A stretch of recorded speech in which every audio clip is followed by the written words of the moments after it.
Good morning, all. Good morning, ma'am. Good morning, Miss. Good morning, ma'am. Good morning, ma'am. Good morning, Miss.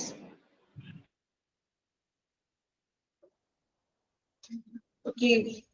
Then the strength വളരെ കുറവാണല്ലോ. Monday ആയതുകൊണ്ടാണോ? പൊതുവെ Monday ഒരു അല്ലെ കുറച്ച് മടിയൊക്കെയുള്ള ദിവസമാണ്. ബാച്ചിനൊക്കെ exam exam ഇന്ന് 8th exam ഉണ്ടോ? 7th ഒക്കെ കഴിഞ്ഞു. 7th കഴിഞ്ഞ് 8th ഇന്ന് മോഡൽ എക്സാമാ. 8th ഉണ്ട്. Okay okay. First module. Okay okay. കഴിഞ്ഞ ദിവസങ്ങളിലൊക്കെ 7th ആയതുകൊണ്ട് 7th കുറച്ച് പേരുടെ നല്ല കുറവൊക്കെ ഉണ്ടായിരുന്നു. അപ്പൊ കുറച്ച് നേരം വെയിറ്റ് ചെയ്തിരുന്നാണ്. കുറച്ച് ലേറ്റ് ആയിട്ട് കയറുന്നവരൊക്കെ ഉണ്ടാവുമല്ലോ, അവരും കൂടി കയറിയിട്ട് ക്ലാസ് സ്റ്റാർട്ട് ചെയ്യാന്ന് വിചാരിച്ചു. ഓക്കെ, നമുക്കിത് സ്റ്റാർട്ട് ചെയ്യാം. എക്സാം ഒക്കെ ഉള്ളവരുണ്ടാകും, കുഴപ്പമില്ല. റെക്കോർഡ് ക്ലാസ് ഒക്കെ കാണാം. ഡൗൺസ് ചെയ്തിട്ടുള്ളവര് റെക്കോർഡ് ക്ലാസ്സുകൾ കൃത്യമായിട്ട് കാണാം. ഒരുപാടൊന്നും എടുത്തു പോയിട്ടൊന്നുമില്ല ക്ലാസ്സുകള്, കാരണം നിങ്ങൾക്ക് എക്സാം ഒക്കെ ഉള്ളത് കൊണ്ട് തന്നെ വളരെ കുറച്ച് പോർഷൻസ് മാത്രമേ അങ്ങനെ എടുത്തു പോയിട്ടുള്ളൂ. അപ്പൊ നമ്മൾ കഴിഞ്ഞ ക്ലാസ്സില്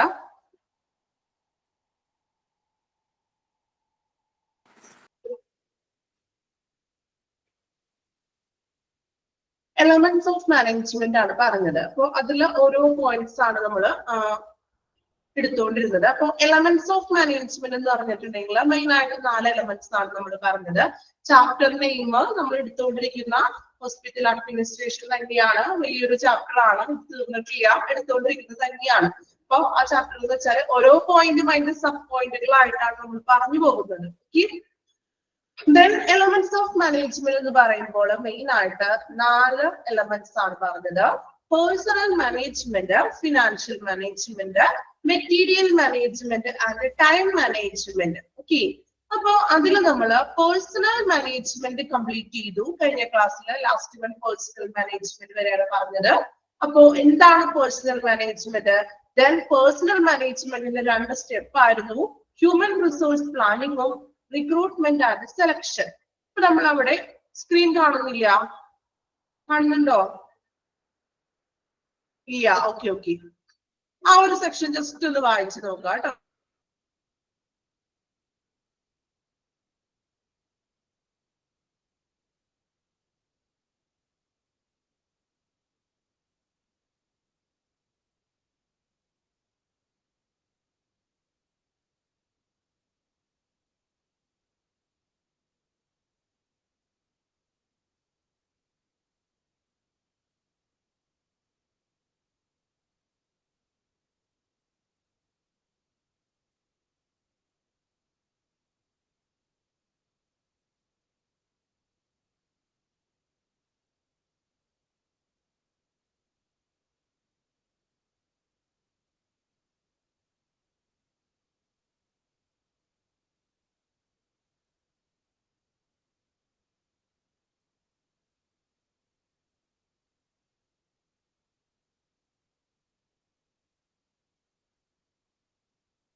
ഓക്കെ, ചാപ്റ്റർ നമ്മൾ എടുത്തുകൊണ്ടിരിക്കുന്ന ചാപ്റ്റർ തന്നെയാണ് കേട്ടോ. 4th ചാപ്റ്റർ ഹോസ്പിറ്റൽ അഡ്മിനിസ്ട്രേഷൻ തന്നെയാണ്.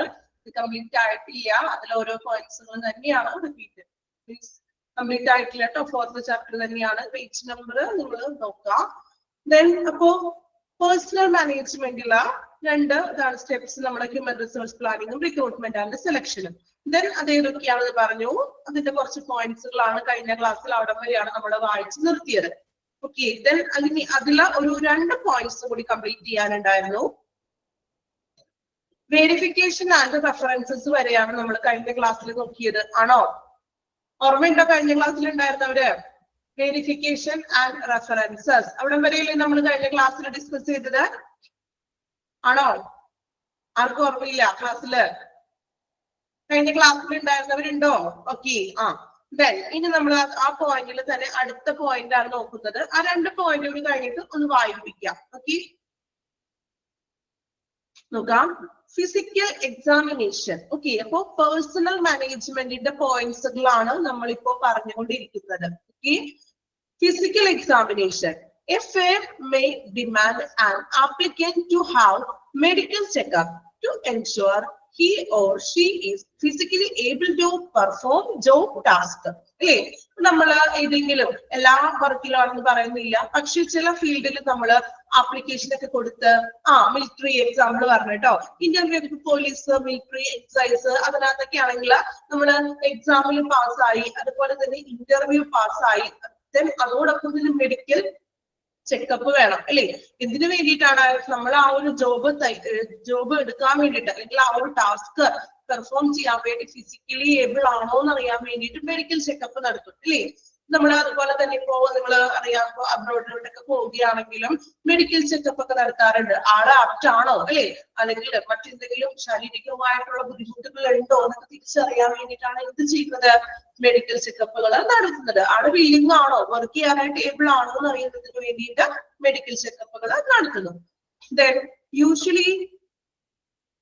usually candidates notify physical fitness അറിയാൻ വേണ്ടിയിട്ട്, ഏബിൾ ആകാൻ വേണ്ടിയിട്ട്, ഫിറ്റ്നസ് ആണോ അല്ലെങ്കിൽ മറ്റെന്തെങ്കിലും ബുദ്ധിമുട്ടുകൾ ഉണ്ടോ എന്നൊക്കെ തിരിച്ചറിയുന്നതിന് വേണ്ടിയിട്ടാണ് നമ്മുടെ മെഡിക്കൽ ചെക്കപ്പ് നടത്തുന്നത്. Usually candidates notify the tester of any prescription drugs he or she is taking, because this will show up in the results.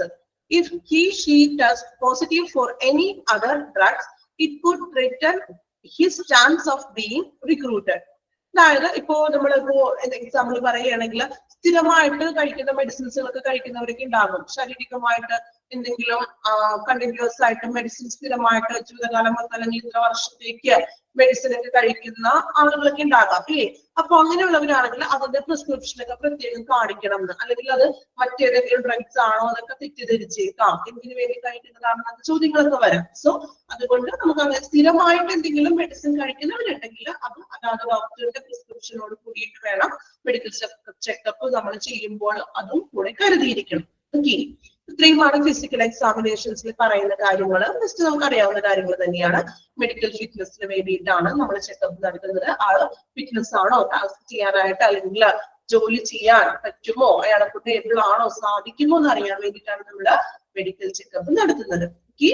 Last വണ്ണാണ് ഫൈനൽ ഡിസിഷൻ. അപ്പൊ ഇങ്ങനെയുള്ള കാര്യങ്ങളൊക്കെ ചെയ്തു, വെരിഫിക്കേഷൻ ഒക്കെ ചെയ്തു, ഫിസിക്കൽ എക്സാമിനേഷൻ നടത്തി, റിക്രൂട്ട്മെന്റ് നടത്തി, സെലക്ഷൻ ചെയ്തു, എല്ലാം കഴിഞ്ഞിട്ടാണ് നമ്മുടെ ഫൈനൽ ഡിസിഷൻ, ലാസ്റ്റ് ഫൈനൽ ആയിട്ടുള്ള തീരുമാനം എടുക്കുന്നത്. എങ്ങനെയാണ് ഫൈനൽ ഡിസിഷൻ നോക്കുക.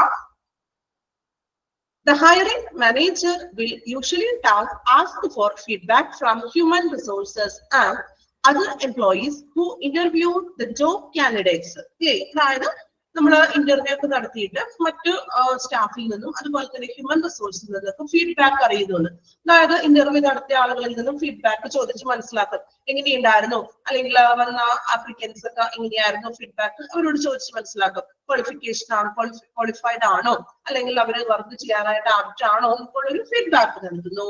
If he or she tests positive for any he or she may also review her notes and decide which candidate is the best fit for the position. Then അതിൽ നിന്നും ഏറ്റവും ഓരോരുത്തരുടെയും details ഒക്കെ നോക്കും. അതായത് അവരുടെ biodata നോക്കും, അവരുടെ എക്സ്പീരിയൻസ് ഒക്കെ നോക്കി, അവരുടെ ഇന്റർവ്യൂവിലെ പെർഫോമൻസ് എങ്ങനെയാണെന്നൊക്കെ നോക്കിയിട്ട് അതിൽ ഏറ്റവും ബെസ്റ്റ് ആയിട്ടുള്ള ആരെന്ന് കണ്ടെത്തുന്നു, തീരുമാനിക്കുന്നു. ഇന്ന നമുക്ക് പൊസിഷൻ കൊടുക്കാം. ഇപ്പൊ നിങ്ങളിപ്പോ ഇന്റർവ്യൂവിനൊക്കെ പോയിട്ടുണ്ടാകും, ഏതെങ്കിലും ഇന്റർവ്യൂ അറ്റൻഡ് ചെയ്തവരായിരിക്കുമല്ലോ, ചെയ്തിട്ടുണ്ടോ?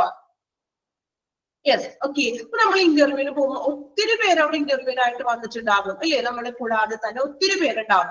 അങ്ങനെ വരുന്ന എല്ലാവർക്കും ജോബ് കിട്ടും? എങ്ങനെയാണോ? വരുന്ന ഇന്റർവ്യൂ അറ്റൻഡ് ചെയ്ത് എല്ലാവർക്കും ജോലി കിട്ടാറുണ്ടോ? ഇല്ല. എങ്ങനെയാണ്? അതിൽ നിന്നും അവരുടെ ക്വാളിഫിക്കേഷൻ നോക്കും, ഇനി അവരുടെ എക്സ്പീരിയൻസ് നോക്കും, അവരുടെ ഇന്റർവ്യൂവിലുള്ള പെർഫോമൻസ് എങ്ങനെയാണ്. ഇതിന്റെ എല്ലാം അടിസ്ഥാനത്തിൽ ഏറ്റവും ബെസ്റ്റ് ആയിട്ടുള്ളവരെ മാത്രമാണ് സെലക്ട് ചെയ്തിട്ട് ആ പൊസിഷനിലേക്ക് നമ്മൾ അപ്ലൈ ചെയ്യുന്നത്. ഓക്കെ, അപ്പോ ഫൈനൽ ഡിസിഷൻ എടുക്കുന്നത് എങ്ങനെയാണ്? അതായത് അവരുടെ ക്വാളിഫിക്കേഷൻ നോക്കും, ദെൻ അവരുടെ ഇന്റർവ്യൂവിലുള്ള പെർഫോമൻസ് എങ്ങനെയാണ് എന്നതിനൊക്കെ ബേസ് ചെയ്തുകൊണ്ട് ഏറ്റവും ബെസ്റ്റ് ആയിട്ടുള്ളതിന് മാത്രമേ നമ്മൾ ആ ഒരു പൊസിഷനിലേക്ക് ഫിറ്റ് ചെയ്യൂ. ഇത്രയുമാണ് പേഴ്സണൽ മാനേജ്മെന്റിൽ വരുന്ന കാര്യങ്ങൾ. പേഴ്സണൽ മാനേജ്മെന്റിൽ വരുന്ന പോയിന്റ്സുകളാണ്. ഓക്കെ, ഒരു പ്രാവശ്യം ഒന്ന് വായിച്ചു നോക്കുക. സിമ്പിൾ ആണ്, നമ്മൾ കഴിഞ്ഞ ക്ലാസ്സിൽ പറഞ്ഞു പോയതാണ് ബാക്കി പോയിന്റ്സുകൾ. ഇനി ക്ലാസ് മിസ് ആയിട്ടുള്ളവർക്ക് ഉണ്ടാകാം എക്സാം ഒക്കെ ആയിട്ട്. ഇങ്ങനെയുള്ളവര് തീർച്ചയായിട്ടും വിട്ടുപോയിട്ട് മിസ്സായിട്ടുള്ള ക്ലാസ്സുകൾ റെക്കോർഡ് ക്ലാസ് കാണണം. ഓക്കെ, സമയം കിട്ടുന്നത് പോലെ റെക്കോർഡ് ക്ലാസ് കാണണം കേട്ടോ. കാരണം കണ്ടിന്യൂഷൻ കിട്ടില്ല. അല്ലെങ്കിൽ ഇനിയിപ്പോ എക്സാം ഒക്കെ കഴിഞ്ഞല്ലോ, കുഴപ്പമില്ലല്ലോ. ഇനിയിപ്പോ 18 ആണ് വരുന്നത് അല്ലെ, കുഴപ്പമില്ല. നിങ്ങൾ എക്സാം ഉള്ള ടൈമിൽ എക്സാം അറ്റൻഡ് ചെയ്തോളൂ, പഠിക്കുക. ദെൻ സമയം കിട്ടുന്നത് പോലെ നമ്മളുടെ ക്ലാസ്സുകളും ഒന്ന് റെക്കോർഡ് ക്ലാസ്സുകളും കൂടെ കാണാം. ഓക്കെ, ഒന്ന് വായിച്ചു നോക്കാം കേട്ടോ. ഇത് വലിയ ബുദ്ധിമുട്ടുള്ള പോർഷൻ ഒന്നല്ല. അത്യാവശ്യം ഒന്ന് മനസ്സിരുത്തി വായിച്ചിട്ടുണ്ടെങ്കിൽ മനസ്സിലാകും കേട്ടോ.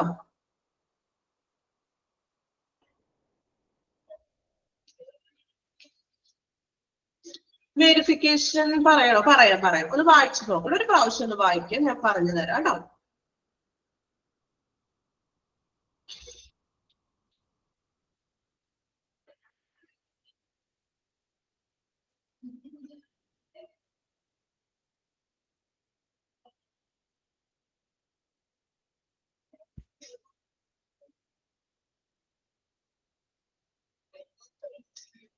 പേഴ്സണൽ മാനേജ്മെന്റ് വായിച്ചു നോക്കുക. കംപ്ലീറ്റ് വരെ വായിക്കണേ. ഒരു പ്രാവശ്യം ഒന്ന് വായിച്ചാൽ മതി. ഓക്കെ,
വായിച്ചു നോക്കാട്ടോ ഒരു പ്രാവശ്യം.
ഇമ്പോർട്ടന്റ് ആയിട്ടുള്ള ഭാഗങ്ങള് അടയാളപ്പെടുത്തിയിട്ടുള്ളത് പ്രത്യേകം വായിക്കണം കേട്ടോ.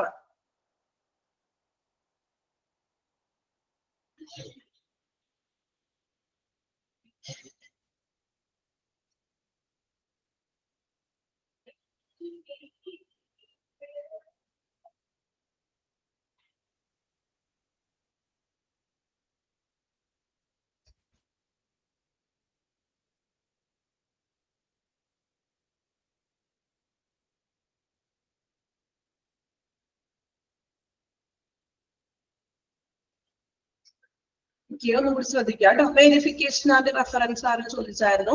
വെരിഫിക്കേഷൻ ആൻഡ് റെഫറൻസ് എന്ന് പറയുന്നത് നോക്കി, if applicant pass the selection interview, most firms examine their background and check their reference. Today, employer review applicant backgrounds, legal history, reason for leaving previous job, and even creditworthiness. അതായത് verification and reference എന്ന് പറയുന്നത് ഇപ്പോ നമ്മൾ application നിങ്ങൾ biodata ഒക്കെ കൊടുത്തു, selection കിട്ടി. Recruitment and selection recruitment and സെലക്ഷനിലെ പോയിന്റ്സ് ആണ് ഇത്രയും പോയിന്റ്സ്. ഈ ഒരു ചാപ്റ്ററിൽ നിങ്ങൾ ശ്രദ്ധിച്ചില്ലേ, ഒരു പോയിന്റ് ഉണ്ടാകും, അതിന്റെ അടുത്തൊരു സബ് പോയിന്റ്, ആ സബ് പോയിന്റിൽ നിന്നും വീണ്ടും സബ് പോയിന്റ്സുകൾ അല്ലേ. ഓക്കെ, സബ് പോയിന്റ്സുകൾ ഒരുപാട് ഉണ്ട് കേട്ടോ. അപ്പൊ ഇമ്പോർട്ടന്റ് ആയിട്ടുള്ള കാര്യങ്ങൾ അണ്ടർലൈൻ ചെയ്ത് തന്നിട്ടുണ്ട്, അതനുസരിച്ചിട്ട് പഠിക്കാൻ ഒത്തിരി ഉണ്ട്. ഇല്ലാന്ന് ഞാൻ പറയണില്ല, PG ആണല്ലോ, അപ്പൊ നമ്മൾ അതനുസരിച്ചിട്ട് നമ്മുടെ ലെവലും മാറിയില്ലേ. നമ്മളെ ഡിപ്ലോമ ഒക്കെ കഴിഞ്ഞ് കുറച്ചും കൂടി കൂടുതൽ നമുക്ക് പഠിക്കാനുണ്ട്. വെരിഫിക്കേഷൻ ഒന്ന് ശ്രദ്ധിക്കുക കേട്ടോ, ചോദിച്ചിട്ടുണ്ടായിരുന്നു ആരോ. അപ്പൊ വെരിഫിക്കേഷൻ ആൻഡ് റെഫറൻസ് എന്ന് പറയുന്നത് സിമ്പിൾ ആക്കി പറഞ്ഞുതരാം. നമ്മൾ ആപ്ലിക്കേഷൻ ഒക്കെ കൊടുത്തു, നമ്മൾ എക്സാം പാസ്സായി, ഇന്റർവ്യൂവിൽ നമ്മൾ പാസ്സായി, ദെൻ നമ്മൾ സെലക്ട് ആയി. ഇന്റർവ്യൂവിൽ നമ്മൾ സെലക്ട് ആയതിനു ശേഷം നമ്മളുടെ ഡീറ്റെയിൽസ് കാര്യങ്ങളൊക്കെ ഒന്ന് അവർ എന്ത് ചെയ്യും, വെരിഫിക്കേഷൻ ചെയ്യും. അതായത് നമ്മുടെ ബാക്ക്ഗ്രൗണ്ട് എങ്ങനെയാണ്, ദെൻ അതുപോലെ റെഫറൻസ്. ബാക്ക്ഗ്രൗണ്ട് റെഫറൻസ് എന്ന് പറഞ്ഞാൽ നിങ്ങൾ ബയോഡേറ്റ എഴുതുമ്പോൾ അല്ലെങ്കിൽ റെഫറൻസ് എന്ന് പറഞ്ഞ് എഴുതാറുണ്ടോ ആരെങ്കിലും? നമ്മൾ ബയോഡേറ്റ വെക്കുമ്പോഴേ അല്ലെങ്കിൽ നിങ്ങൾ റെഫറൻസ് വെക്കും ഇല്ലേ. അപ്പൊ റെഫറൻസ് വെക്കുന്നത് ചിലപ്പോൾ നിങ്ങൾ പ്രീവിയസിൽ വർക്ക് ചെയ്യുന്ന ആ ഒരു സ്ഥാപനത്തിന്റെ അല്ലെങ്കിൽ അവിടുത്തെ നമ്പർ ആയിരിക്കാം, അല്ലെങ്കിൽ നിങ്ങൾ പഠിച്ചു കഴിഞ്ഞാണെങ്കിൽ ആ ഇൻസ്റ്റിറ്റ്യൂഷന്റെ നമ്പർ വെക്കും, അല്ലെങ്കിൽ ഇൻസ്റ്റിറ്റ്യൂഷൻസിലെ HOD നമ്പർ ആയിരിക്കും വെക്കുന്നത് ഇല്ലേ. വെക്കാറുണ്ടോ റെഫറൻസ്? എന്തിനു വേണ്ടിയിട്ടാണ് നമ്മൾ റെഫറൻസ് വെക്കുന്നത്? ചിലപ്പോ ഈ ഫേമിൽ നിന്ന് അവർ വിളിച്ച് ചോദിക്കും, ഇങ്ങനെ ഒരു വ്യക്തി അവിടെ വർക്ക് ചെയ്തിട്ടുണ്ടോ, അല്ലെങ്കിൽ ഇങ്ങനെ ഒരു വ്യക്തി അവിടെ പഠിച്ചിട്ടുണ്ടോ, അപ്പോ എന്താണ് നിങ്ങളുടെ ഈ വ്യക്തിയെ കുറിച്ചിട്ടുള്ള അഭിപ്രായം, അവരുടെ ബാക്ക്ഗ്രൗണ്ട്സ് അറിയാൻ വേണ്ടിയിട്ട് ഈ റെഫറൻസ് അവർ എടുക്കും. അതുപോലെ തന്നെ ലീഗൽ ഹിസ്റ്ററി, ഇനി എന്തെങ്കിലും നിയമപരമായിട്ട് പ്രശ്നങ്ങൾ ഉണ്ടോ, ഇപ്പൊ ചിലവർ വല്ല കേസിലൊക്കെ പെട്ടിട്ടുള്ളവരൊക്കെ ആണെങ്കിൽ അങ്ങനെ വല്ല കേസും പ്രശ്നങ്ങളൊക്കെ ഉണ്ടോ അത് അന്വേഷിക്കും. അതുപോലെ തന്നെ reason for leaving previous job, എന്തുകൊണ്ടാണ് ഇപ്പൊ ചിലവര് ലാസ്റ്റ് വർക്ക് ചെയ്തത്, ചിലപ്പോൾ ഒരു 3 month ആയിരിക്കും വർക്കിംഗ് നമ്മൾ ബയോഡേറ്റയിൽ എഴുതിയിരിക്കുന്നത്. അങ്ങനെയാണെങ്കിൽ ഇന്റർവ്യൂവിൽ അവർ ചോദിക്കും, എന്തുകൊണ്ടാണ് അവിടെ 3 മാസം മാത്രം നിങ്ങൾ പോയുള്ളൂ, എന്തുകൊണ്ടാണ് അവിടെ നിങ്ങൾ ലീവ് ചെയ്ത് പോരാൻ കാരണം? നമുക്ക് ചിലപ്പോൾ പേഴ്സണൽ ആയിട്ടുള്ള പല കാര്യങ്ങളും ഉണ്ടാകാം, ചിലപ്പോൾ അവിടുത്തെ ടൈം അല്ലെങ്കിൽ അവിടുത്തെ സാലറി നമുക്ക് ബുദ്ധിമുട്ടുള്ളതായിരിക്കാം അല്ലേ. അപ്പൊ അങ്ങനെ പല റീസൺസ് ഉണ്ടാകാം. അപ്പൊ എന്തുകൊണ്ടാണ് നമ്മൾ അങ്ങനെ നിങ്ങൾ ജോലി പ്രീവിയസ് ആയിട്ടുള്ള ജോലി ഉപേക്ഷിച്ചത് എന്തുകൊണ്ടാണ്, അല്ലെങ്കിൽ നിയമപരമായിട്ട് വല്ല പ്രശ്നങ്ങളൊക്കെ ഉണ്ടോ, ലീഗലായിട്ടുള്ള എന്തെങ്കിലും ഇയാളുടെ പേരിൽ ഉണ്ടോ എന്നൊക്കെ അന്വേഷിക്കുന്നു. അതിനെയാണ് വെരിഫിക്കേഷൻ ആണ് റെഫറൻസ് എന്ന് പറയുന്നത്. അതുപോലെ നിങ്ങൾ ശ്രദ്ധിച്ചിട്ടില്ലേ, നമ്മൾ പാസ്പോർട്ട് ഒക്കെ എടുക്കുമ്പോൾ വെരിഫിക്കേഷൻ ഒക്കെ വരാറില്ലേ? വെരിഫിക്കേഷന് പോലീസ് ഓഫീസേഴ്സ് വരില്ല വീട്ടില്. എന്തുകൊണ്ടാണ്? പുതിയ നമുക്ക് അബ്രോഡിൽ ജോലി ചെയ്യാൻ വേണ്ടി പോവുകയാണ്. അപ്പോ ഈ പോകുന്ന വ്യക്തിക്ക് നിയമപരമായിട്ട് ഇവിടെ എന്തെങ്കിലും കേസുകൾ ഉണ്ടോ, അല്ലെങ്കിൽ വല്ല പ്രശ്നത്തിലൊക്കെ പെട്ടിരിക്കുന്ന വ്യക്തിയാണോ എന്നൊക്കെ അറിയാൻ വേണ്ടിയിട്ടാണ് അവർ എന്ത് ചെയ്യുന്നത്, വെരിഫിക്കേഷൻസും റെഫറൻസും ഒക്കെ നടത്തുന്നത്. ചിലപ്പോൾ നമ്മൾ അയൽവക്കത്തൊക്കെ ഉള്ളവരോടൊക്കെ ഒന്ന് അന്വേഷിക്കും ഇല്ലേ, നെയ്ബേഴ്സിനോടൊക്കെ ഒന്ന് ചോദിക്കും ഈ വ്യക്തിയെ കുറിച്ചുള്ള അഭിപ്രായം.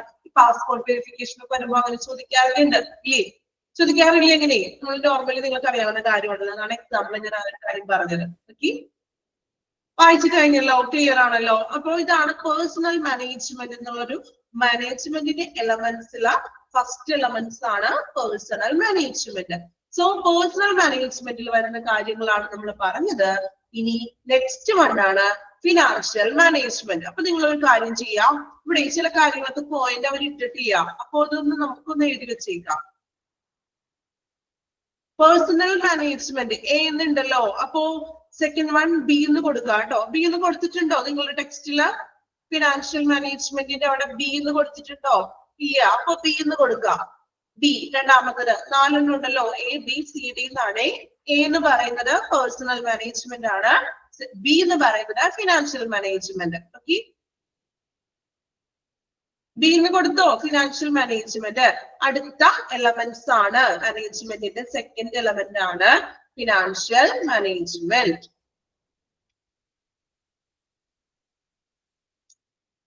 ഓക്കെ, നോക്കാം എന്താണ് ഫിനാൻഷ്യൽ മാനേജ്മെന്റ് എന്ന്. ഇവിടെ അത്യാവശ്യം കൊമേഴ്സ് ഒക്കെ പഠിച്ച സ്റ്റുഡൻസ് ഉണ്ടോ? കൊമേഴ്സുകാരുണ്ടോ? ആരുമില്ല, ഒരാൾ മാത്രമേ ഉള്ളൂ, നിഷ മാത്രമേ ഉള്ളൂ കൊമേഴ്സ്. വിജി, ഓക്കെ, 2 പേരുള്ളോ? കൊമേഴ്സുകാർക്കൊക്കെ ആണെങ്കിലേ കുറച്ചും കൂടി നിങ്ങൾ ഓൾറെഡി പഠിച്ചതാണല്ലോ, നിങ്ങൾ ഡിഗ്രിക്ക് ആണെങ്കിലും അല്ലെങ്കിൽ നിങ്ങൾ +1 +2 ആണെങ്കിലും പഠിച്ച കാര്യങ്ങളൊക്കെ തന്നെയാണ്. അതുകൊണ്ടാണ് ഞാൻ ചോദിച്ചത്. കുറച്ച് പേരുള്ളൂ അല്ലേ? ഓക്കെ, ബാക്കി എല്ലാവരും സയൻസും മറ്റു വിഷയങ്ങളൊക്കെയാണ്. ഓക്കെ, കുഴപ്പമില്ല. നമുക്ക് 1-2 പേര് കൊമേഴ്സുകാരുണ്ട്, അപ്പൊ അവർ നമുക്ക് ഇതൊക്കെ ഡീറ്റെയിൽ ആയിട്ട് പറഞ്ഞു തരും അല്ലേ? പറഞ്ഞു തരില്ലേ? ഓർമ്മയില്ലേ? നിങ്ങൾ ഓൾറെഡി പഠിച്ചതല്ലേ +1 +2 ഡിഗ്രി ബികോം ഒക്കെ ആണെങ്കിൽ അത് കുറച്ചും കൂടി നല്ല അറിവൊക്കെ ഉണ്ടാകും അല്ലേ? ഓക്കെ, അതെ, നിഷയൊക്കെ റെഡിയാണ് പറഞ്ഞു തരാനായിട്ട്. റെഡി അല്ലേ? ഓക്കെ, നമുക്ക് ചെറിയ അറിവാണെങ്കിൽ പോലും നമുക്കത് മറ്റുള്ളവർക്ക് പറഞ്ഞു കൊടുക്കുമ്പോഴേ നമ്മളുടെ അറിവ് കുറച്ചുകൂടി കൂടെ ഉള്ളൂ. ഒരിക്കലും നമ്മളുടെ അറിവ് ഒരാൾക്ക് പറഞ്ഞു കൊടുക്കുന്നത് കുറയാൻ പോകുന്നില്ല കേട്ടോ. ഓക്കെ, നോക്കാം. Financial management. Financial management is one very important task of management, and it deals with how to spend money and get maximum gains for the organization. Financial management is one very important task. Management is ഏറ്റവും important ആയിട്ടുള്ള ഒരു task ആണ് financial management അല്ലെ? സാമ്പത്തികമായിട്ടുള്ള ഇടപാടുകൾ എന്ന് പറഞ്ഞാല് അത്രയ്ക്ക് ഈസി ആയിട്ടുള്ള ഒരു കാര്യമാണോ സാമ്പത്തിക ഇടപാട് എന്ന് പറയുന്നത്? അല്ല, അല്ലേ? സിമ്പിൾ ആയിട്ടുള്ള ഒരു കാര്യമല്ല. കാരണം മാനേജ്മെന്റ് എന്ന് പറയുമ്പോൾ നമുക്കറിയാലോ, ഒരു ഹോസ്പിറ്റലില് എന്താ പറയാ, ഒത്തിരി ഡിപ്പാർട്ട്മെന്റ്സുകളോട് വർക്ക് ചെയ്യുന്നുണ്ട്. സോ ഫിനാൻഷ്യൽ ഇടപാടുകൾ നടക്കുന്നുണ്ട്. അപ്പൊ അത്രയും എന്താണ് ഇമ്പോർട്ടന്റ് ആയിട്ടുള്ള അല്ലെങ്കിൽ കുറച്ച് റിസ്ക് ആയിട്ടുള്ള ഒരു ടാസ്ക് തന്നെയാണ് ഫിനാൻഷ്യൽ മാനേജ്മെന്റ് എന്ന് പറയുന്നത്. നിങ്ങൾക്കറിയാം, ഫിനാൻസ് ഫീൽഡിലൊക്കെ വർക്ക് ചെയ്യുന്നവരൊക്കെ ആണെങ്കിൽ കുറച്ച് റിസ്ക് ഉള്ള ഒരു ജോലി തന്നെയാണ്. ആണോ? ഇപ്പൊ ബാങ്കിൽ വർക്ക് ചെയ്യുന്നവരാണെങ്കിൽ, മറ്റു ഫിനാൻഷ്യൽ കമ്പനികളിൽ വർക്ക് ചെയ്യുന്നവരാണെങ്കിൽ അല്ലേ, നമ്മളുടെ ഒരു മിസ്റ്റേക്ക് പോലെ ചിലപ്പോൾ നമ്മൾ പൈസ എടുത്ത് വെക്കേണ്ടതായിട്ടൊക്കെ വരും അല്ലേ? ഇപ്പൊ ചെറിയൊരു കണക്ക് പ്രശ്നങ്ങളോ അല്ലെങ്കിൽ കണക്ക് കൂട്ടലുമ്പോൾ ചെറിയൊരു വ്യത്യാസം വന്നാൽ പോലും നമ്മൾ അതിന്റെ നഷ്ടം കൊടുക്കേണ്ടതായിട്ട് വരും. സോ കുറച്ച് ടാസ്ക് ആയിട്ടുള്ള ഒരു പ്രോഗ്രാമാണ് ശരിക്കും ഫിനാൻഷ്യൽ മാനേജ്മെന്റ് എന്ന് പറയുന്നത്. അപ്പൊ ഫിനാൻഷ്യൽ ഇമ്പോർട്ടന്റ് ആയിട്ട് മാനേജ്മെന്റിന്റെ ഏറ്റവും ഇമ്പോർട്ടന്റ് ആയിട്ടുള്ള ഒരു ടാസ്ക് ആണ് ഫിനാൻഷ്യൽ മാനേജ്മെന്റ് എന്ന് പറയുന്നത്. Then it deals with how to spend money and get maximum gain for the organization. അപ്പോ ഇത് ഡീൽ ചെയ്തിരിക്കുന്നത് ഫിനാൻഷ്യൽ മാനേജ്മെന്റ് എന്ന് പറയുന്നത് ഡീൽ ചെയ്തിരിക്കുന്നത് മണി എങ്ങനെ നമുക്ക് സ്പെൻഡ് ചെയ്യാം അല്ലെ? എന്തെല്ലാം കാര്യങ്ങൾക്ക് വേണ്ടി പ്രോപ്പർ ആയിട്ട് സ്പെൻഡ് ചെയ്യാം, അതുപോലെ നമുക്ക് ബിസിനസ്സിൽ maximum gains for the organisation, പരമാവധി നേട്ടങ്ങൾ, ഗെയിൻസ് എന്ന് പറഞ്ഞാൽ നേട്ടങ്ങൾ, ലാഭം നമുക്ക് എങ്ങനെ ബിസിനസ്സിൽ നേടിയെടുക്കാം എന്നതാണ് ഫിനാൻഷ്യൽ മാനേജ്മെന്റ് കൊണ്ട് അർത്ഥമാക്കുന്നത്. മണി എങ്ങനെ ചെലവഴിക്കാം അല്ലെ? അനാവശ്യമായിട്ടല്ല, കറക്റ്റ് ഓരോ കാര്യങ്ങൾക്കും പ്രോപ്പർ ആയിട്ട് മണി, പൈസ എങ്ങനെ നമുക്ക് ചെലവഴിക്കാം, അതോടൊപ്പം തന്നെ നമ്മുടെ ബിസിനസ്, ഓർഗനൈസേഷൻ, ഹോസ്പിറ്റല്, അവർക്ക് എങ്ങനെ മാക്സിമം നമുക്ക് നേട്ടങ്ങൾ കൈവരിക്കാം എന്നതാണ് ഫിനാൻഷ്യൽ മാനേജ്മെന്റ് ഡീൽ ചെയ്തിരിക്കുന്നത്. ഓക്കെ, അണ്ടർലൈൻ ചെയ്ത് വെച്ചേക്ക് കേട്ടോ. It deals with how to spend money and get maximum gains for the organisation. Underline ചെയ്യാം. അതെ, ഒരാൾ വർക്ക് ചെയ്തെന്ന് പറഞ്ഞു. എവിടെയാണ്? Exchange four. ഓക്കെ, അപ്പൊ ഒരു ഏറ്റവും വലിയൊരു ടാസ്ക് അല്ലേ ഇത്? ആണോ? എങ്ങനെയാ വർക്ക് ലോഡ് ഉണ്ടാകും? നല്ല രീതിയിലുള്ള കാര്യങ്ങൾ ചെയ്യണം അല്ലെ? പേര് ഞാൻ നോക്കിയില്ല കേട്ടോ, ആരോ പറഞ്ഞല്ലോ. പേരെന്തായിരുന്നു? ഫിനാൻഷ്യൽ ഡിപ്പാർട്ട്മെന്റ് തന്നെയാണ് അല്ലേ? അപ്പോ നല്ല രീതിയിൽ നമ്മൾ വളരെ ശ്രദ്ധയോടുകൂടി കൈകാര്യം ചെയ്യേണ്ട ഒരു ടാസ്ക് തന്നെയാണ് അല്ലേ? ഓക്കെ, ബഷീർ. ഓക്കെ, നല്ല രീതിയിൽ നമ്മൾ വളരെ ശ്രദ്ധയോട് കൂടിയിട്ടല്ലേ നിങ്ങളുടെ വർക്ക് നിങ്ങൾ കൈകാര്യം ചെയ്യുന്നത്. ഒരു അശ്രദ്ധ പോലും ശരിക്കും പറഞ്ഞാൽ പാടില്ല അല്ലേ? അത്രയും വെയിറ്റിലാണ്. ഓക്കെ, വർക്ക് ചെയ്യുന്നത് ഒത്തിരി നാളായോ? ഓക്കെ, ഞാൻ ക്ലാസ് കഴിഞ്ഞിട്ട് ചോദിക്കാട്ടോ ഡീറ്റെയിൽസ്. ഓക്കെ, അപ്പോ ഫിനാൻഷ്യൽ മാനേജ്മെന്റ് എന്ന് പറയുന്നത് എങ്ങനെയാണ് മണി നമുക്ക് സ്പെൻഡ് ചെയ്യേണ്ടത്, അതുപോലെ തന്നെ എന്താണ് ഓർഗനൈസേഷൻസിൽ മാക്സിമം നേട്ടം നേടിയെടുക്കുക എന്നതാണ് നമ്മളൊരു 7 years ആയി. ഓക്കെ, അപ്പോ വെൽ എക്സ്പീരിയൻസ്ഡ് ആണ്. ഓക്കെ, ദെൻ നോക്കാം. Financial management is A strategic planning. Financial management എന്ന് പറയുന്നത് ഒരു സ്ട്രാറ്റജിക് പ്ലാനിങ് ആണ്. എന്ത് സ്ട്രാറ്റജിക് പ്ലാനിങ്? കഴിഞ്ഞ ക്ലാസ്സിൽ നമ്മൾ പഠിച്ചതാണ്. ആരെങ്കിലും പറയാമോ സ്ട്രാറ്റജിക് പ്ലാനിങ് എന്ന് പറഞ്ഞാല്? ഒറ്റ വാക്കിൽ പറയാൻ പറ്റുമോ? സ്ട്രാറ്റജിക് പ്ലാനിങ്, ഫിനാൻഷ്യൽ മാനേജ്മെന്റ് എന്ന് പറയുന്നത് ഒരു സ്ട്രാറ്റജിക് പ്ലാനിങ് ആണ്. അതായത് ഒരു സ്ട്രക്ചേർഡ് ആണ്. അതിന് ഓരോരോ ഘട്ടങ്ങളും കാര്യങ്ങളൊക്കെ കൃത്യമായിട്ട് പ്രീ പ്ലാൻ ചെയ്തിട്ടുള്ളൊരു എന്താണ് സ്ട്രക്ചർ ഉണ്ട്. അതിന് ഒരു ഘടനയുണ്ട്. ഫിനാൻഷ്യൽ മാനേജ്മെന്റ് എന്ന് പറയുമ്പോൾ നമുക്ക് ഇഷ്ടംപോലെ പ്രവർത്തിക്കണമല്ല, അതിന് അതിൻ്റെതായിട്ടുള്ള ഘടനകളും ടാസ്കുകളും ഉണ്ട്. സോ ഇതൊരു സ്ട്രാറ്റജിക് പ്ലാനിങ് ആണ്. Strategic planning, organising, directing and controlling of financial undertaking in an organization or an institute. Underline cheya sentence underline cheya, meaning paraya. Financial management is a strategic planning, organizing, directing and controlling of financial undertaking in an organization or an institute. Underline ചെയ്തു ആ sentence. അതായത് financial management എന്ന് പറയുന്നത് ഒരു strategic planning ആണ്, structure ആയിട്ടുള്ള ഒരു planning ആണ് അവിടെ ഉള്ളത്. അതുപോലെ തന്നെ ഒരു സ്ഥാപനത്തിലോ അല്ലെങ്കിൽ ഒരു സ്ഥാപനത്തിലുള്ള സാമ്പത്തികമായിട്ടുള്ള കാര്യങ്ങൾ ഉണ്ടാകും. അതുപോലെ തന്നെ അത് ഓർഗനൈസിങ് ചെയ്യുക, ആസൂത്രണം ചെയ്യണം, ഓർഗനൈസിങ് ചെയ്യണം, ഡയറക്ടിങ് സംവിധാനം ചെയ്യുക, കൺട്രോളിങ് അവിടുത്തെ സാമ്പത്തിക ഇടപാടുകളെ കൺട്രോൾ ചെയ്യുക, ഇതിനെയെല്ലാം അല്ലെ കൺട്രോൾ ചെയ്യുക അല്ലെങ്കിൽ സംഘടിപ്പിക്കുക എന്നതാണ് ഒരു ഫിനാൻഷ്യൽ മാനേജ്മെന്റിന്റെ ഉത്തരവാദിത്തങ്ങൾ. അതായത് പ്ലാൻ ചെയ്യണം, ആസൂത്രണം ചെയ്യണം സാമ്പത്തിക ഇടപാടുകളെ, അതിനെ ഓർഗനൈസിങ് ചെയ്യണം, അതിനെ ഡയറക്ടിങ് ചെയ്യുക, കൺട്രോൾ ചെയ്യുക. ഇതെല്ലാമാണ് ഒരു ഫിനാൻഷ്യൽ മാനേജ്മെന്റ് ചെയ്യേണ്ട കാര്യങ്ങൾ.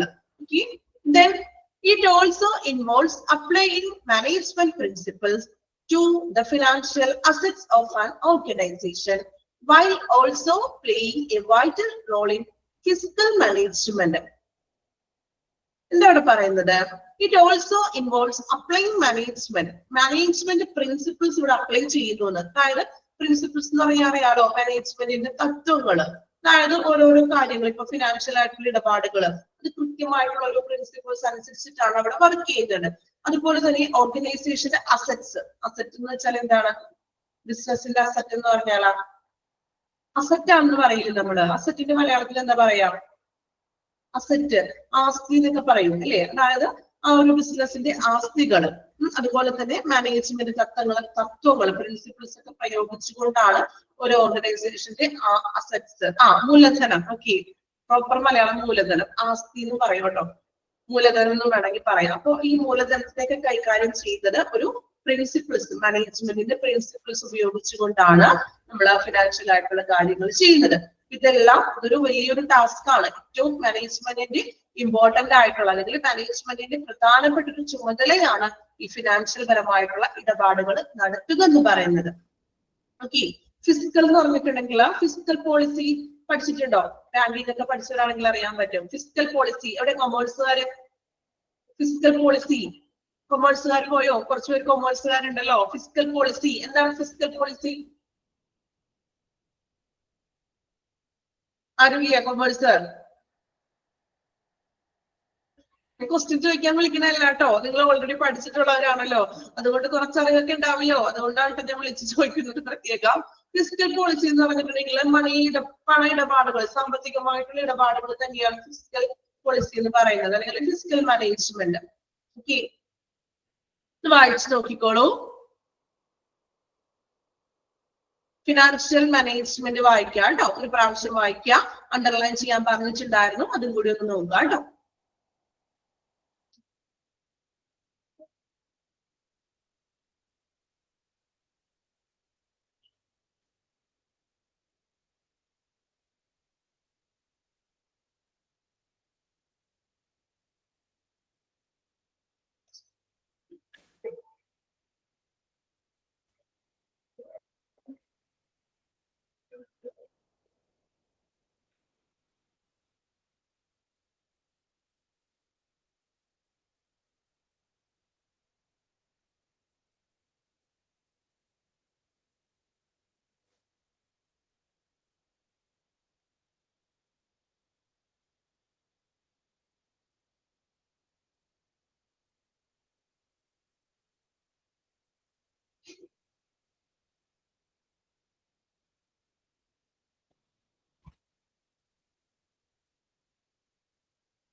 ഓക്കെ, കംപ്ലീറ്റ് ചെയ്തല്ലോ. ഇനി നെക്സ്റ്റ് വൺ നോക്കാം.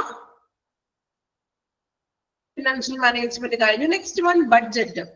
ബഡ്ജറ്റ് ചെറിയ ക്ലാസ്സിലൊക്കെ പഠിച്ചിട്ടുണ്ടാവുമല്ലോ, പഠിച്ചിട്ടില്ലേ? ബഡ്ജറ്റ് എന്താണ്? ബഡ്ജറ്റ് ഒക്കെ തയ്യാറാക്കിയിട്ടുണ്ടാവുമല്ലോ, സോഷ്യൽ സ്റ്റഡീസിലാണെന്ന് തോന്നുന്നു അല്ലെ? ബഡ്ജറ്റിന്റെ ചെറിയ പോർഷൻ ഒക്കെ എനിക്ക് തോന്നുന്നു 8th-ലോ 9th-ലൊക്കെ പഠിച്ചിട്ടുണ്ടാവും. ഹൗ ടു സ്പെൻഡ് മണി, അത്രേ ഉള്ളൂ ബഡ്ജറ്റ്. എന്താണ് ബഡ്ജറ്റ് എന്ന് പറയുന്നത്? ബഡ്ജറ്റ് അതായത് ഒരു കണക്ക് കൂട്ടലൊക്കെ നമ്മളുടെ വരവ് ചിലവ് സാമ്പത്തികമായിട്ടുള്ള ബഡ്ജറ്റ് എങ്ങനെയാ കണക്കാക്കുന്നത്? എപ്പോഴൊക്കെയാണ് കണക്കാക്കുന്നത്? ഇയർലിയൊക്കെയാണ് കൂടുതലും ബഡ്ജറ്റ് കണക്കാക്കുന്നത് അല്ലേ? ഒരു വർഷത്തെ ബഡ്ജറ്റ് അല്ലെങ്കിൽ വരവ് ചെലവ് കണക്കുകളുടെ ആ ഒരു ഇയറിലൊക്കെയാണ് നമ്മൾ ഇയേഴ്സിലാണ് കണക്കാക്കുന്നത്. വേണമെങ്കിൽ ഒരു മാസത്തേക്ക് ബഡ്ജറ്റ് നോക്കാം. അപ്പൊ നമ്മള് കുടുംബ ബഡ്ജറ്റ് ഒക്കെ തയ്യാറാക്കും ഇല്ലേ? തയ്യാറാക്കാറുണ്ടോ? ചെറിയ ക്ലാസ്സിൽ പഠിച്ചിട്ടില്ലേ? ഒരു റൗണ്ട് ഒക്കെ വരച്ചിട്ട് ഇത്ര പെർസെന്റേജ് ഷെയ്ഡ് ഒക്കെ ചെയ്തിട്ട് നമ്മൾ ബഡ്ജറ്റ് തയ്യാറാക്കിയിട്ടില്ലേ? മാത്സിലാണോ സോഷ്യൽ സ്റ്റഡീസിലാണോ എന്നറിയില്ല. സോഷ്യൽ സ്റ്റഡീസിലും ഉണ്ട് അല്ലേ ബഡ്ജറ്റ്. മാത്സിലൊക്കെ തയ്യാറാക്കിയിട്ടുണ്ടോ? ചെറിയ ക്ലാസ്സിൽ ഓർമ്മയില്ലേ? റൗണ്ട് ഒക്കെ വരച്ചിട്ടേ ഷെയ്ഡ് ഒക്കെ കൊടുത്തിട്ട് 80% ഫുഡ് ട്രാവൽ എന്നൊക്കെ പറഞ്ഞ് പഠിച്ചിട്ടില്ലേ? പഴയ കാര്യങ്ങളൊക്കെ നോക്കൂടെ? ഓക്കെ. അപ്പോ ബഡ്ജറ്റ് എന്ന് ഉദ്ദേശിക്കുന്നത് എന്താണ്?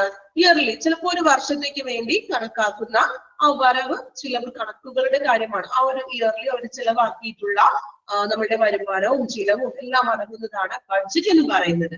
നോക്കാം, budget is a numerical statement of a programme showing the proposed or estimated schedule of expenditure in coming years, keeping in the view the estimated income of the next year. Underline ചെയ്ത് വെക്കാം കേട്ടോ. എന്താണ് budget എന്നുള്ളത് full ആയിട്ട് underline ചെയ്യണേ. എക്സാമിന് ചോദിക്കും.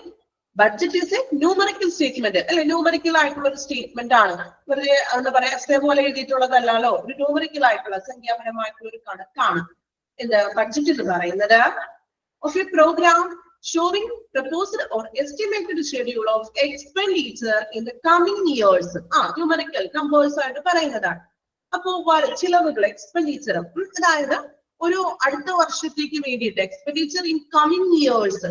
ഇപ്പൊ ഈ ഒരു വർഷത്തെ കണക്ക് കാര്യങ്ങൾ നമ്മൾ നോക്കുന്നു.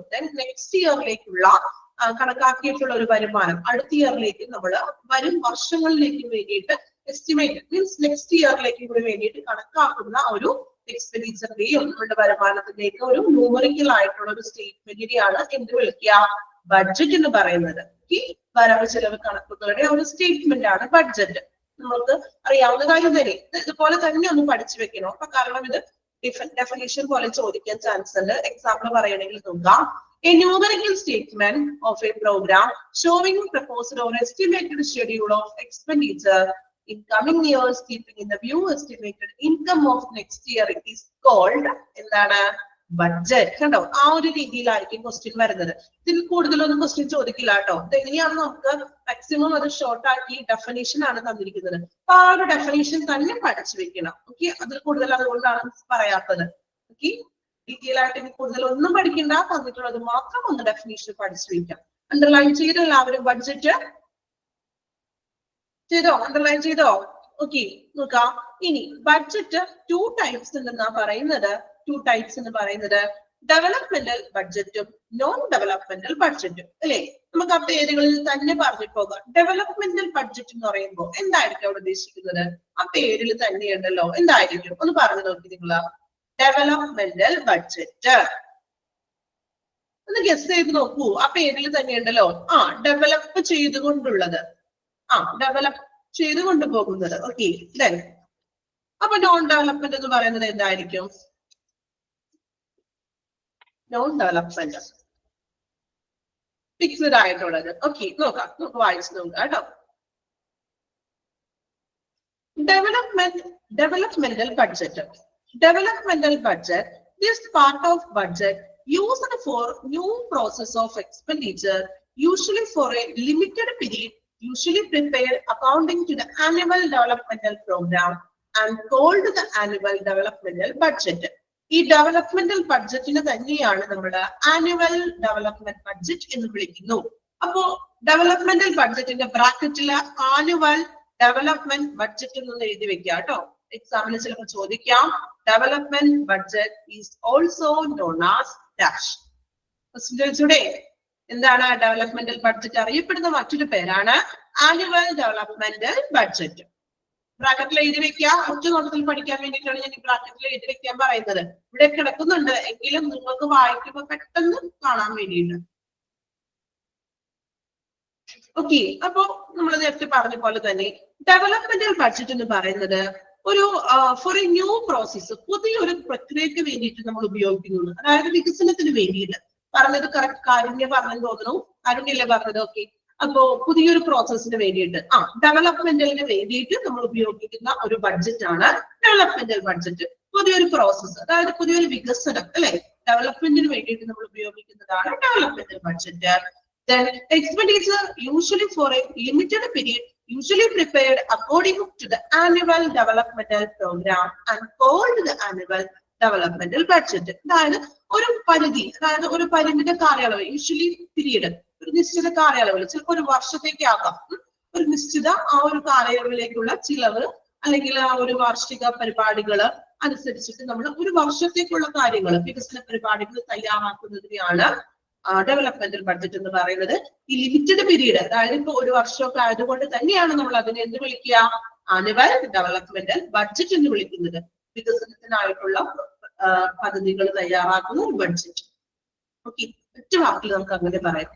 വികസനത്തിന് വേണ്ടി പുതിയൊരു പ്രോസസ്സ്, പുതിയൊരു പ്രക്രിയക്ക് വേണ്ടിയിട്ട് നമ്മൾ തയ്യാറാക്കുന്ന ബഡ്ജറ്റ് ആണ് developmental budget. Is also known as annual developmental budget. Okay, clear ആണോ? ഓക്കെ, രണ്ട് കാര്യങ്ങൾ ഓർത്തിരിക്കുക. ന്യൂ പ്രോസസ് ആണ്, used for A new process, അതൊന്ന് അണ്ടർലൈൻ ചെയ്യാം കേട്ടോ. ഫസ്റ്റ് ലൈനിലെ അതില യൂസ്ഡ് ഫോർ ന്യൂ പ്രോസസ്, രണ്ട് കാര്യങ്ങൾ ഓർത്തിരുന്നാൽ മതി. ഒരുപാടൊന്നും പഠിച്ച് എന്താ പറയാ ബുദ്ധിമുട്ടാക്കേണ്ട കാര്യമില്ല. രണ്ട് കാര്യങ്ങൾ ന്യൂ പ്രോസസ്സിന് വേണ്ടി ഉപയോഗിക്കുന്നു. ദെൻ ഓൾസോ കോൾഡ് എന്താണ്, ആനുവൽ ഡെവലപ്മെന്റൽ ബഡ്ജറ്റ്. രണ്ട് കാര്യങ്ങൾ ഓർത്തിരുന്നാൽ മതി. ഓക്കെ, ക്ലിയർ ആണല്ലോ? Next one, non developmental budget, നേരെ opposite. This is the part of budget which an organization needs for its non-developmental activities. മറ്റ് നോൺ ഡെവലപ്മെന്റ് അല്ലാത്ത പ്രോസസ്സ്, പുതിയ കാര്യങ്ങൾക്കൊന്നും അല്ല, ഓൾറെഡി നേരത്തെ പറഞ്ഞതുപോലെ തന്നെ ഫിക്സഡ് ആയിട്ടുള്ള കാര്യങ്ങൾക്ക് വേണ്ടിയിട്ട് ഉപയോഗിക്കുന്നതാണ് നോൺ ഡെവലപ്മെന്റൽ ബഡ്ജറ്റ്. ഇവിടെ വേറെ ഏർപ്പെടുത്താനൊന്നും ഇല്ല കേട്ടോ, ഓപ്പോസിറ്റ് ആണല്ലോ. ഓക്കെ, ഒന്ന് വായിച്ചു നോക്കിക്കോളൂ കേട്ടോ, പെട്ടെന്ന് വായിച്ചു നോക്കുക. ബഡ്ജറ്റ് ചെറിയ ഭാഗം മാത്രമേ ഉള്ളൂ, ഒന്ന് പെട്ടെന്ന് വായിക്കാം. ദെൻ നെക്സ്റ്റ് അടുത്ത പോയിന്റ് ആണ്. ഈ ബഡ്ജറ്റിൽ തന്നെ കുറച്ച് പോയിന്റ്സുകളാണ് പറയുന്നത്.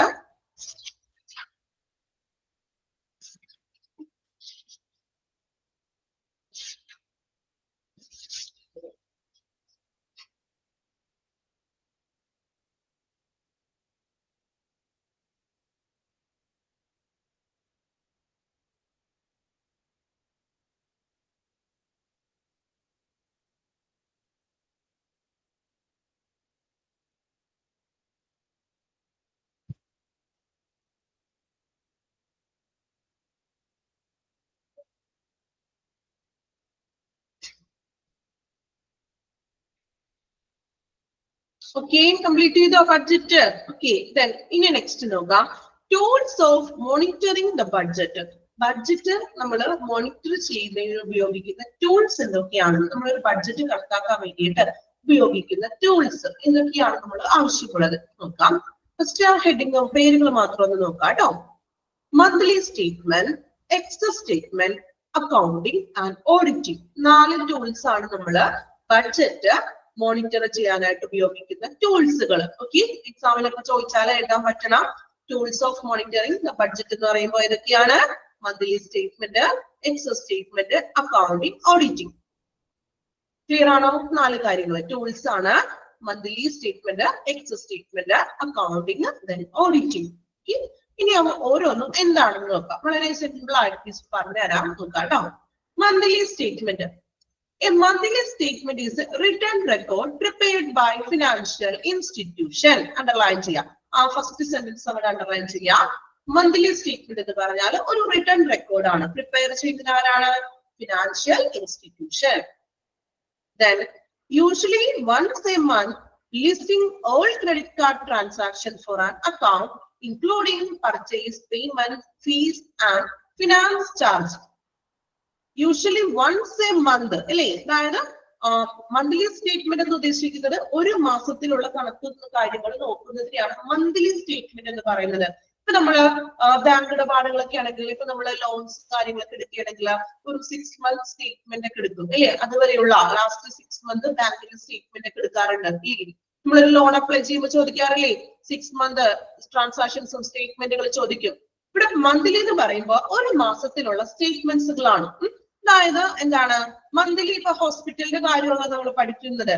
സോ ആ ഹോസ്പിറ്റലില് ഒരു മാസത്തിൽ നടക്കുന്ന ക്രെഡിറ്റ് കാർഡ് ട്രാൻസാക്ഷൻ, അക്കൗണ്ടിലേക്കുള്ള ക്രെഡിറ്റ് കാർഡ് ട്രാൻസാക്ഷൻസുകളെയാണ് നമ്മൾ മന്ത്ലി സ്റ്റേറ്റ്മെന്റ് എന്ന് പറയുന്നത്. ഇൻക്ലൂഡ് ചെയ്യുന്നത് എന്തൊക്കെയാണ്? പർച്ചേസ് വരാം, അതുപോലെ പേയ്മെന്റ്സുകൾ, ഇപ്പൊ എക്യുപ്മെന്റ്സ് വന്ന് പർച്ചേസ് ചെയ്തിട്ടുണ്ടാവുമല്ലോ, അതിന്റെ പണമിടപാടുകൾ വരാം, പേയ്മെന്റ്സുകൾ, ഇപ്പൊ പേയ്മെന്റുകൾ ചെയ്തത്, ഫീസുകള്, ദെൻ മറ്റ് ഫിനാൻസ് ചാർജുകൾ, ഒരു മാസത്തിൽ ഹോസ്പിറ്റലിൽ നടക്കുന്ന ട്രാൻസാക്ഷൻസുകള്, അതിനെയാണ് നമ്മൾ മന്ത്ലി സ്റ്റേറ്റ്മെന്റ് എന്ന് പറയുന്നത്. ഓക്കെ, ക്ലിയർ ആയോ? It may be mailed to consumers or provided electronically login. അപ്പോൾ ഇതൊന്നില്ലെങ്കിൽ ഈ ഒരു സ്റ്റേറ്റ്മെന്റ് മെയിലും ചെയ്യാം, അല്ലെങ്കിൽ നമ്മൾ ഇലക്ട്രോണിക്കലി സ്റ്റേറ്റ്മെന്റ്സുകൾ ലോഗിൻ ചെയ്ത് വെച്ചിരിക്കുകയാണ്. ഓക്കെ, ഇത്രയേ ഉള്ളൂ. സിമ്പിൾ ആയിട്ട് മനസ്സിലാക്കാം. ഒരുപാട് നമ്മളെ ഡീറ്റെയിൽ ആയിട്ട് അങ്ങനെ പഠിച്ചു നോക്കുമ്പോഴാണ് കൺഫ്യൂഷൻ വരുന്നത്. മാക്സിമം സിമ്പിൾ ആയിട്ട് നമ്മൾ പഠിച്ചു എന്താണെന്നുള്ളത് അതിന്റെ ഒരു എന്താ പറയാ ആ കൺസെപ്റ്റ് മനസ്സിലാക്കാം നിങ്ങൾ. മന്ത്ലി സ്റ്റേറ്റ്മെന്റ് ക്ലിയർ ആണല്ലോ? നമ്മൾ ഹോസ്പിറ്റലിൽ നടക്കുന്ന ഒരു മാസത്തെ ട്രാൻസാക്ഷൻസ്, ഇടപാടുകളുടെ സ്റ്റേറ്റ്മെന്റ് ആണ് മന്ത്ലി സ്റ്റേറ്റ്മെന്റ്. ഓക്കെ, ഈ കൂട്ടത്തിലേ ഇപ്പോ ഞാൻ പറഞ്ഞല്ലോ കൊമേഴ്സുകാർ കുറച്ച് പേരുള്ളൂ എന്ന് പറഞ്ഞു, ബാക്കി എല്ലാവരും ചിലപ്പോ വലിയ സാമ്പത്തിക മീൻസ് ഫിനാൻഷ്യൽ ആയിട്ട് അറിയില്ലാത്തവരുണ്ടാകാം. അപ്പോ അവർക്ക് വേണ്ടിയിട്ടും കൂടി നമുക്ക് എല്ലാ ലെവലിലുമുള്ള സ്റ്റുഡൻസ് ഉണ്ട് അല്ലേ?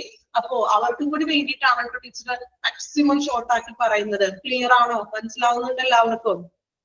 ഓക്കെ ആണോ?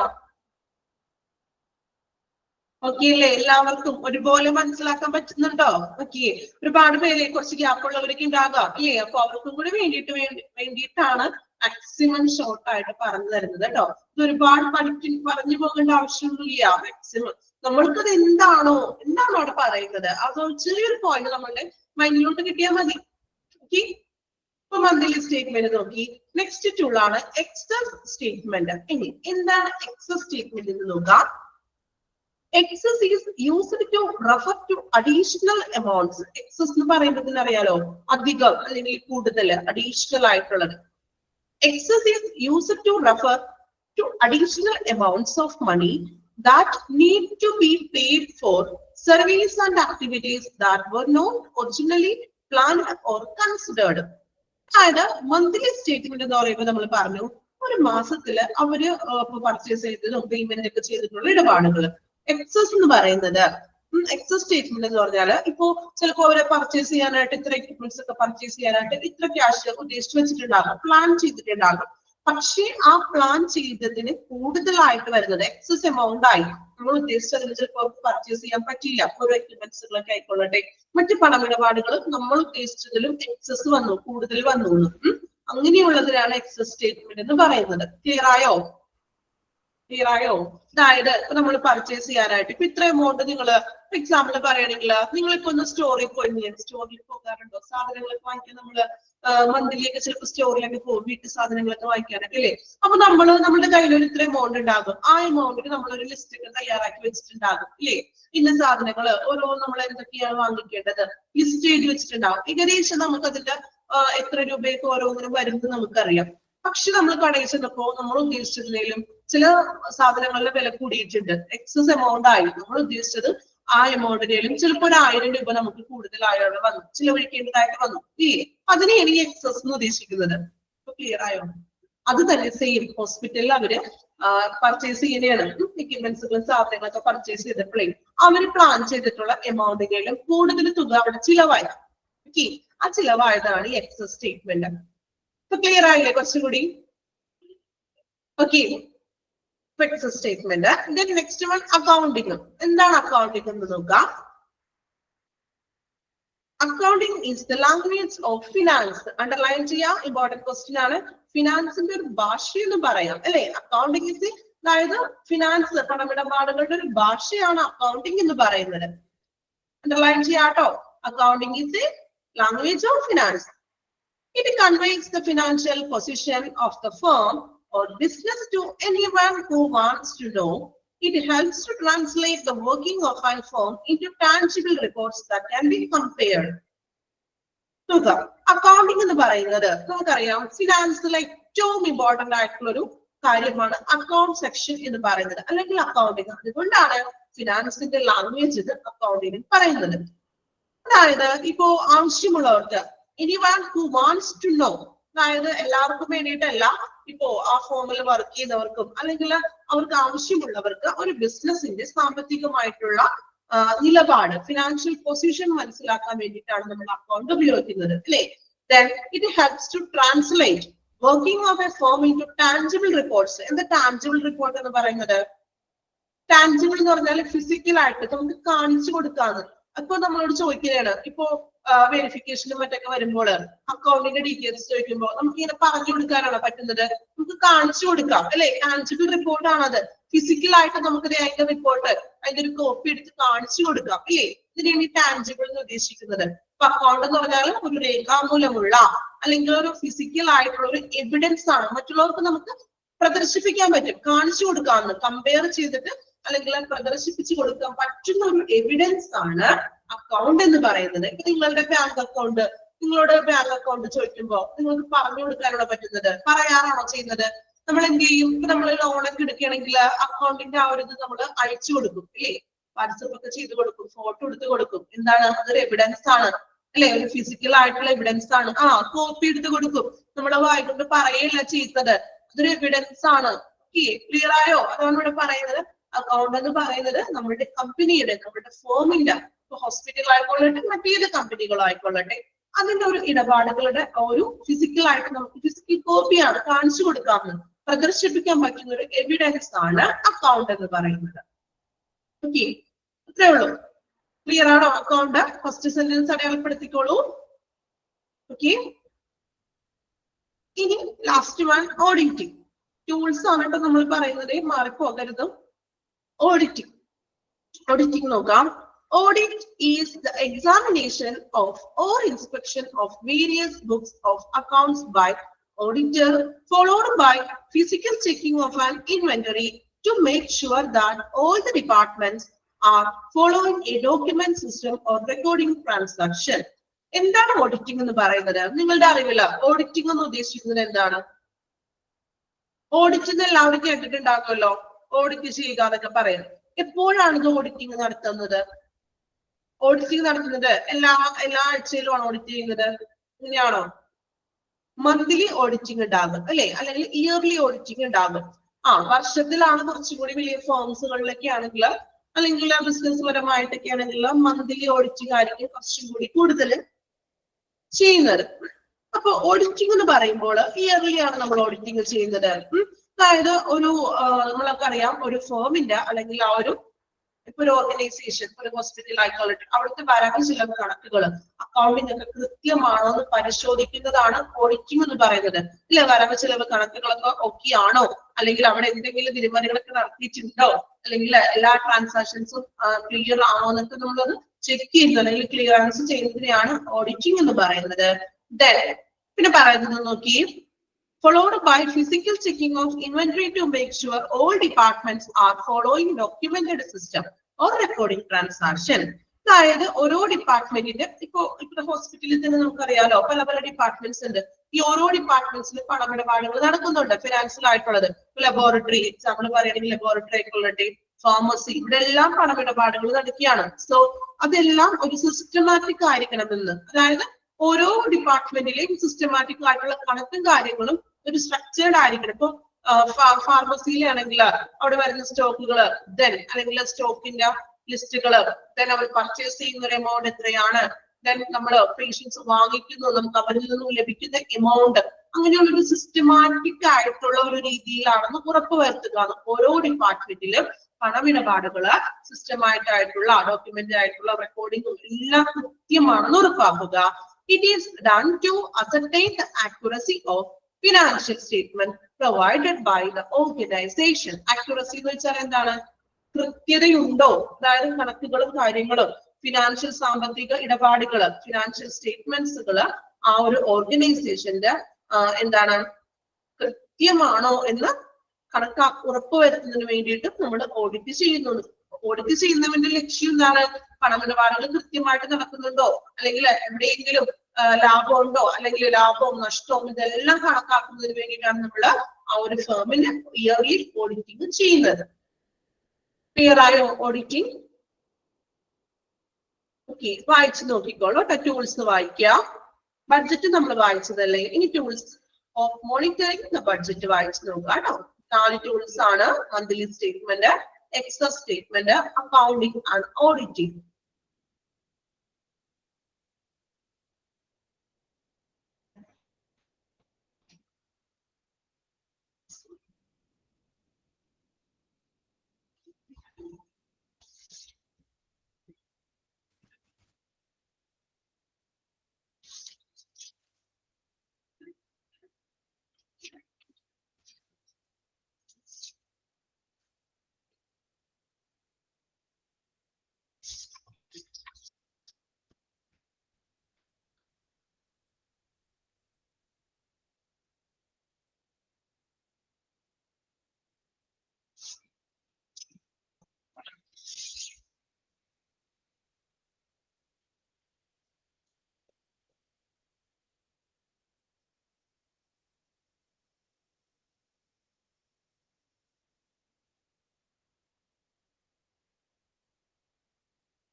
അണ്ടർലൈൻ ചെയ്തത് പ്രത്യേകം വായിക്കുക, പഠിക്കുക കേട്ടോ. നമ്മൾ ഓരോന്ന് വായിക്കുമ്പോൾ അതിൽ ഇമ്പോർട്ടന്റ് ആയിട്ടുള്ള കാര്യങ്ങൾ അണ്ടർലൈൻ ചെയ്ത് പോകുന്നുണ്ട്, അതനുസരിച്ച് വായിക്കുക കേട്ടോ. എക്സസ് സ്റ്റേറ്റ്മെന്റ് എന്ന് പറയുന്നത് ഇപ്പൊ നമ്മൾ ഓൾറെഡി പ്ലാൻ ചെയ്ത് വെച്ചിട്ടുണ്ടാവുമല്ലോ. അതായത് ഇത്ര ഒരു എമൗണ്ട്, ആ ഒരു എമൗണ്ടിന്റെ ഉള്ളിൽ നമുക്ക് ഇത്ര എക്യുപ്മെന്റ്സുകൾ പർച്ചേസ് ചെയ്യണം. പക്ഷെ നമ്മൾ പർച്ചേസ് ചെയ്യാൻ പോയപ്പോൾ നമ്മൾ ഉദ്ദേശിച്ചതിലും അധികം എമൗണ്ട് അവിടെ വരുന്നു. ഓക്കെ, എക്സസ് ആയിരുന്നു, കൂടുതലായിട്ട് എമൗണ്ട്. അപ്പൊ നമ്മൾ ഉദ്ദേശിച്ചല്ല, ചിലപ്പോ ആ എക്യുപ്മെന്റിന്റെ പ്രൈസ് കൂടിക്കാണും അല്ലെ, അപ്പൊ കുറച്ച് നമുക്ക് അധികം ചെലവാക്കേണ്ടി വരുന്നു. അതിനെയാണ് എക്സസ് എന്ന് പറയുന്നത്. സ്റ്റേറ്റ്മെന്റ് എന്ന് പറഞ്ഞാൽ അധികം ചെലവാക്കിയിട്ടുള്ള ആ പണമിടപാടുകളുടെ ആ ഒരു സ്റ്റേറ്റ്മെന്റ്. ക്ലിയർ ആയോ? ഓക്കെ.